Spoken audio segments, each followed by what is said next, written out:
Welcome to Cooking with the Allergy Chef, recorded as a live broadcast on our Instagram channel. In this episode, the Allergy Chef will walk us through creating delicious pineapple salmon skewers. These are free from gluten, wheat, dairy, eggs, soy, nuts, peanuts, and rice. If you'd like to join us with the recipe in hand, download our ebook Everyday Meals at freeandfriendlyfoods.com. You can also order the hardbound book there or at any of your favorite online booksellers. And now, the Allergy Chef. Here we go. Let's get busy cooking.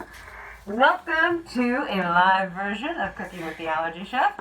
Tonight we are making really delicious pineapple salmon skewers. So these are really easy to make, and if you have the internet, which I know you do, go visit our website, freeandfriendlyfoods.com, download the ebook, and you'll have the cool little handy recipe. Let's get busy. So first, I've got some already in the oven. That way I can show you guys how quickly, how easily. Oh, you want to see it? That's what it looks like. No more looking. Let's get to work over here. First, I'll show you a very effective way to cut a pineapple. So this is a knife, as you can see, and it's really all about the fact that it's a serrated blade.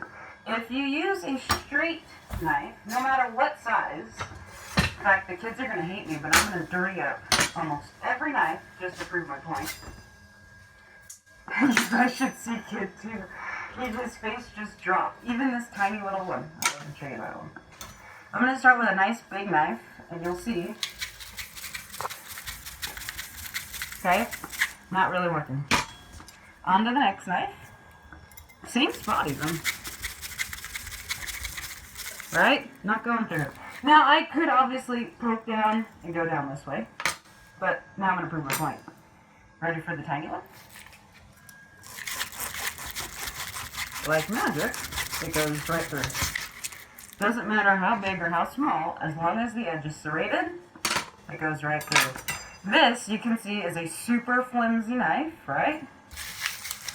It will also just go right through, like so, okay? So, I didn't make this one dirty, by the way. Oh wait, yes I did. Good catch. Alright, so as you can see, that's a quick and easy way. I'll just use this serrated knife. Oh, Holistic wants to know why the mask. Oh, hi Holistic. So, I'm the Allergy Chef. I'm basically allergic to everything, and by everything, I literally mean everything. And so, as food fumes become aerolized, I have allergic reactions to them, so the best way to keep me safe is for me to wear a mask. I have to wear it when I leave the house. I wear it when I cook food for the kids, and yeah, that's why I wear the mask. Any other questions while I cut pineapple really quick? Don't be shy, guys. This is your time to ask questions. Go ahead and show what you're doing on that angle. The angle cuts on the pineapple. Huh? What do you want me to do? You want me to do that? No, just tell them how you're cutting the pineapple. Oh, I'm just going around it in a circle shape, like this, because that's its natural shape. And I'm just cutting off the... I just said you're looking good. Andrew, I'm so excited you're here. Dude, what time is it there? Did you stay up late or is it early? Oh my goodness. So many questions. Gluten-free likes your knife skill. Thank you, gluten-free. Lots of practice. Log into her. Alright. So then I just go around, make sure I got all the little eyes off, because they're actually kind of pointy and not pleasant to eat. Okay? And you can also flip it over and just make sure you got the bottom side really well. You can see I missed a little spot here. Okay. Now the next thing you'll do is you'll locate the core. Now when you see the little spot in the center, you can see it better on this side. This is the core. If you try to cut through the core, it's very hard as compared to cutting through the edge. See how easy that knife goes through here versus here? It doesn't go through as easily. Okay. So, if you can imagine a square, you're just going to cut around this imaginary square. We do have a question do you have a preferred knife? Do I have a preferred knife brand? We have the Wusthof brand, but truth be told, I've actually never purchased a set of knives. We've just always had them, like always. I do look forward to finally purchasing a good set one day. I hear a lot of good things about different brands, but for me, in a silly way, but it's actually not silly, it's all about the handle. So I've seen some knives that are like, you know, ooh, they're great, they're expensive, they're this, they're that. But if I don't like the handle, I don't like the knife. I could care less about the blade if I don't like the handle. What I like about these, especially this one, is, I kid you not, it feels like it was just made for me. It's like, I can just like, you know, it was made for me. So that's our timer going off. Remember I told you we had our first set going. I'm just going to flip these over.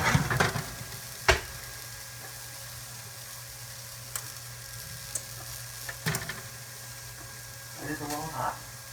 It is a lot hot. I'll show you an easy way to flip it over using the magic of a fork. Let's go ahead and just grab that skewer and slide. So again, to flip over the skewer very easily, you're going to place it in between the fork, go ahead and get in there, and then you're just going to flip over and pull your fork out. Okay? So that's how to flip over your skewer step. And I'll just set the timer for a few more minutes. Let's get back to over here. Okay, so now that we've got any more questions, let us know. Carlton will call them out to me. The easiest way to cut through a pineapple is not like this, but instead like this. You're going to start at the tip, keep the tip of your knife on the board the whole time, and you just drag right back. You'll notice that the knife stayed at an angle the whole time. I'll show you again in slow-mo, and then I'll do it really fast. So I'm going to start here. I'm just going to pull the knife right back. This is my slow-mo. Like that, okay? Serene likes your form. Yep, thank you, Serene. Alright, so to show you fast mode, and you can see I got a little bit messed up there because I hit the core.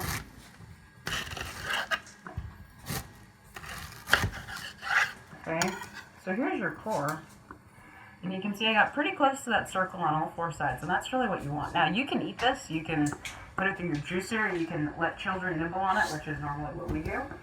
And so you're left with all of these pieces of pineapple here. Yes, you can nibble on it. There you go. Alright. I'll just quickly make these into little cubes. Okay. So we've got our cubes ready to go. Okay. You can make the cubes as large or as small as you'd like. I prefer to make larger cubes. Give me a moment to wash my hands.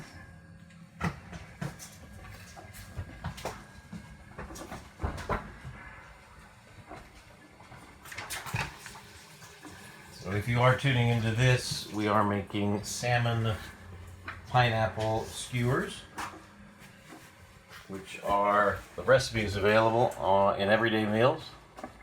You can get that as an e-download from freeandfriendlyfoods.com or as a book through Amazon, Barnes & Noble, or any of your favorite booksellers. Or you can also order it through us, and if you send me a note, I'll write you a little note back in the book. It'll be fun. Okay, now what I've got here are two different sets of salmon. Before we jump into this, there's lots of different salmon that you can use. So there's king salmon and coho salmon. Those are the two big ones you might find at a grocery store. The king costs twice as much. They're both wild, but the difference is the king is much fattier and holds up to high oven temperatures better and doesn't dry out as much. You can also buy frozen salmon. We do that often. And I'm going to show you guys how to remove the skin easily. The biggest advantage, in my opinion, to purchasing pre-bought, like store-bought salmon is this. Let me show you what our friends at Whole Foods like to do for me. So we use the personal shopper, and the main reason we do that is because it's so hard for me to leave the house. But you can ask for special things. So in this case, I asked for them to cube it. Now, I also asked for them to remove the skin, but they must not have gotten that note. So I'll show you how to take off the skin easily. But you can see, these are basically ready to go. I can leave that skin on the skewers. We're good to go. No big deal. Over here, just for you guys, I asked them not to remove the skin. Oh, this is hilarious. They got it backwards. They got my order backwards. So, I asked them not to remove the skin here so I could show you guys how to remove the skin. But as you can see, they've already removed the skin here. Okay. So I'll show you guys on here how to remove the skin. Hold on just a moment. Actually, don't hold on. Come over to the oven with me. These are actually ready. Ta-da! So what I'm going to do, I'm going to put these in the bottom oven just so they stay warm. And then I'll pull them out again later and pretend that it's the magic of television.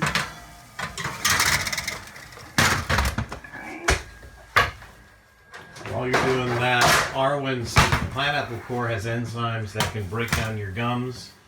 So if you do eat, don't chew on it for too long.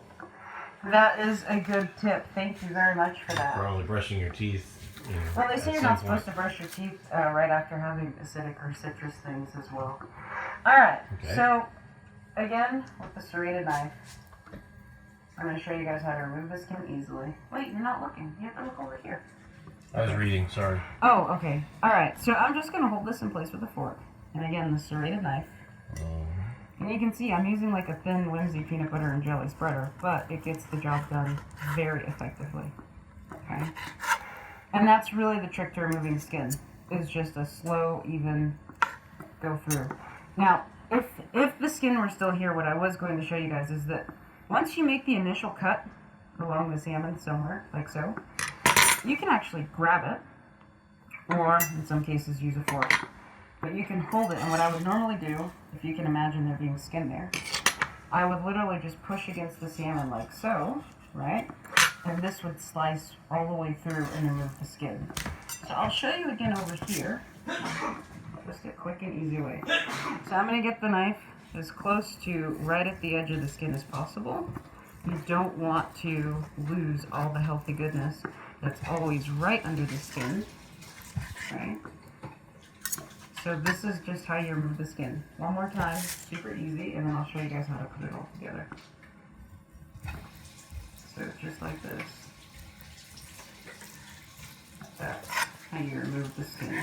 Another way to remove skin off of salmon is to heat it.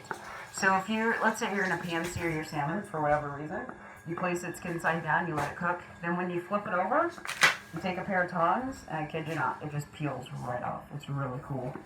The first time I ever made salmon for the kids, it was hilarious because I honestly had no clue how to remove the skin.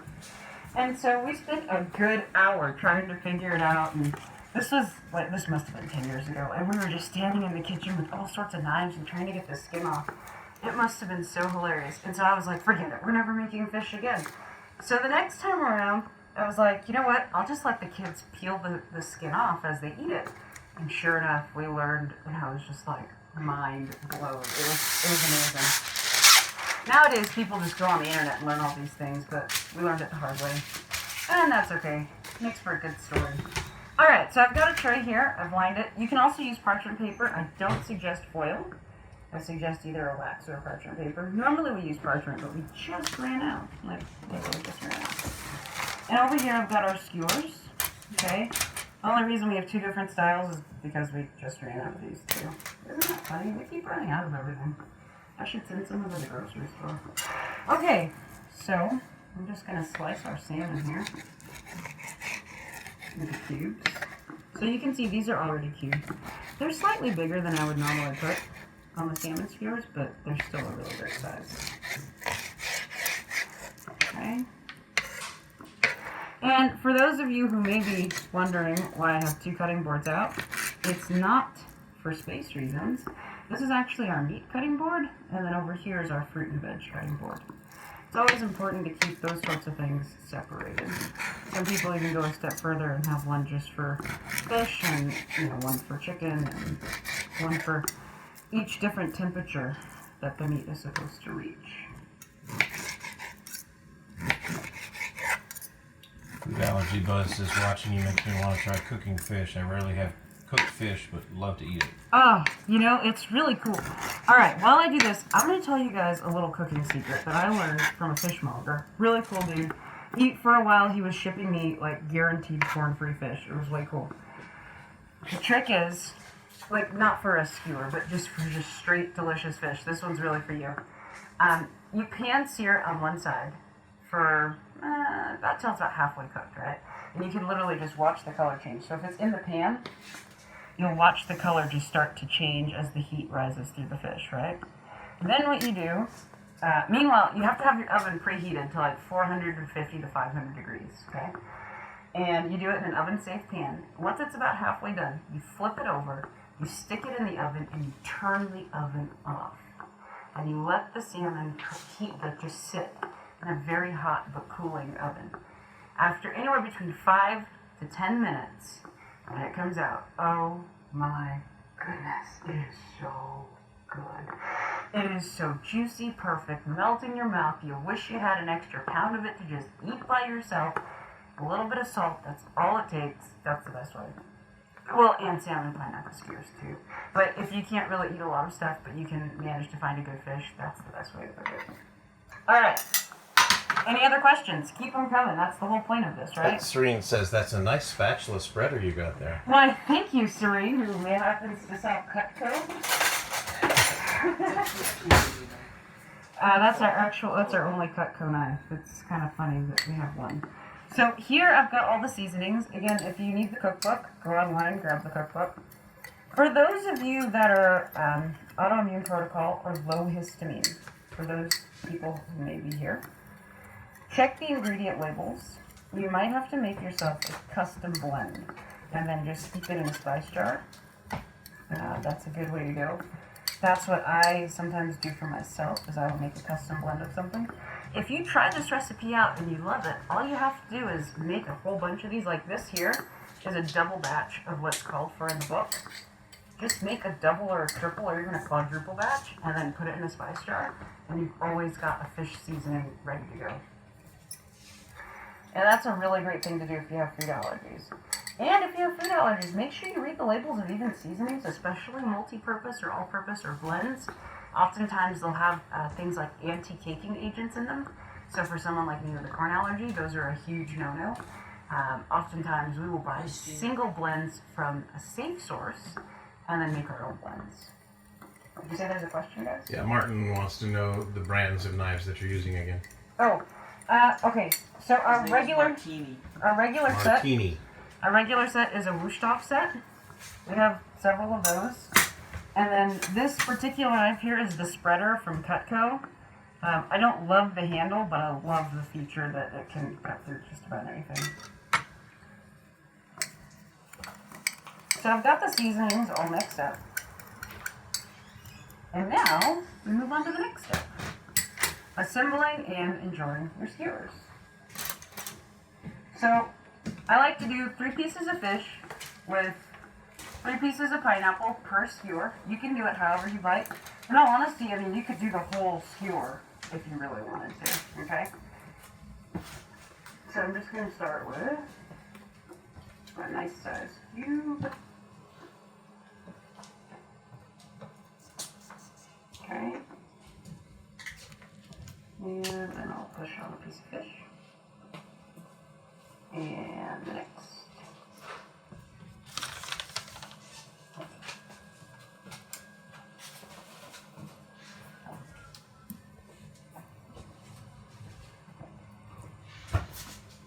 Now, just for fun, I'm actually going to go up another layer.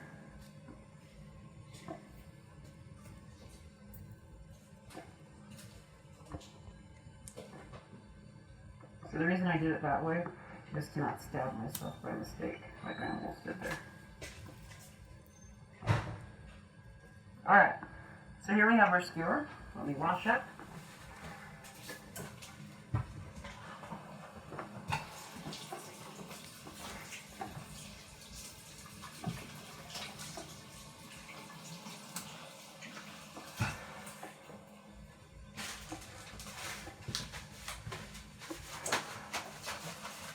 Alright, so what you'll want to do, you can do this, I used to do it on a cutting board, where I'd put all the seasonings on a cutting board, but then I learned it's actually even better if you do it on paper.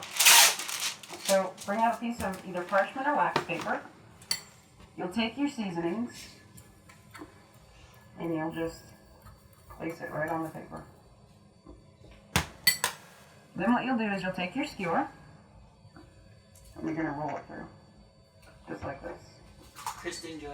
Kristen's here! Everybody say hi to Kristen. Okay, so you're going to roll just like this. Now, as you can see, there's lots of little bits that don't have seasoning on, and this is why the paper's so handy. Place your hand under the paper, like so, and you can then help guide the seasoning on all those spots that got left out the first time around. So like this spot here and here, I'm just going to take my hand here, and you can see on this side what I'm doing. I'm pushing up right in here. Can you see that? I'm pushing here so that the seasoning goes up and into all the hard to reach places. I'll do it over here too. So I'm just pushing right up. And then if you look at the skewer this time, it's almost completely coated. Okay? And then that just goes on your tray. Okay, ready for the best part? Don't tell Kristen that we did this, remember? Okay, great, here we go. And now I'm going to place my food in the oven. And now, through the magic of television, our food is done. Why, look at that, darling. The dinner is done. Okay, but seriously. So this is what it looks like when it's all done. And there we have it. So I'll just cook the skewer according to the directions in the book. Kristen wants to come over for dinner. Kristen, you are always welcome to come over for dinner. So a few fun tips for you guys. We got these from San Francisco Salt Company a while back. It's a really cool sampler pack. Don't be afraid to experiment with different salts. I would personally tell you to use chili lime. I would like to do it, but you know how the kids get. They're like, oh, it's too spicy, blah, blah, blah, blah, blah. So I can't use that one. Black truffle. Oh, truffles would be great, right? The whiskey smoked is really, really good. We actually used this on raspberries one day, and the kids were like in heaven. It was really cool. So different salts can help change the seasoning profile overall. And so that's it. This is how you make pineapple salmon skewers from the book. And you can see how easy it was, especially if you buy fresh fish. You can ask them to do all the hard work for you. It costs a little bit more, but time versus money. You know, Costco sells a really great wild salmon pack that we really enjoy getting. You get a really big package of it. So make sure you join us next week, 6 p.m., Monday night. Next week, I'm showing you guys vegan mac and cheese with a whole bunch of really cool additions that you can add to it. So we'll be using our Everyday Meals cookbook again. And that's it. Thanks for joining. And you guys want to see something really cool before I say goodbye? Wait right there. I'm going to show you something way cool. Since you guys are all here anyway, you guys can have a sneak peek at what comes next. This is what I like to call pie cake. Yes, that's right. It's all cake. And it looks like a pie. This week I'll be showing you guys how to put that together on YouTube. So, make sure you subscribe, all that fun stuff. See you later. Good night. And if you missed any portion of tonight's program, we're doing this thing now. Instead of live streaming on 2 platforms, we're going to live stream on Instagram, and then we'll pop the video up on YouTube later. So, youtube.com/The Allergy Chef. Oh, what time zone are we in? California, Pacific Standard Time. So, that's like 9 o'clock Eastern, 8 o'clock Central. Many people are putting smiley faces. Oh, thanks for all the smiley faces. See, I'm smiling. Oh, yay! Okay, can you guys see the smile? Yeah, I'm smiling. Okay. Anyways, Androwski, I hope you're still there. I love that you came. And Serene, I'm so happy you came. And Kristen, I'm so happy you came. For anybody that doesn't know, A. Rails, he was in here. That's my little brother. He's in Japan right now. He's an English teacher on an exchange program. So it's really cool anytime we get to talk to him. Because it's like, ooh, it's Andrew. And Dale Rails says that was awesome. And Dale Rails, my mom, says that was awesome. So you guys can all say hi, Mom. That's actually cool because I just did. That's cool. All right. That's it for tonight. I will see you guys next Monday. And of course, I'll see you on YouTube. Bye. We hope you've enjoyed this episode of Cooking with the Allergy Chef. If you like this video, subscribe below so you can know each time a new allergy-free delicious recipe is ready. Be sure to visit theallergychef.com for allergy-free recipes, cookbooks, and more. Connect with us online at Instagram, Pinterest, Twitter, Facebook, YouTube, and even our blog site at foodandlego.com. Thank you for joining us, and bon appetit.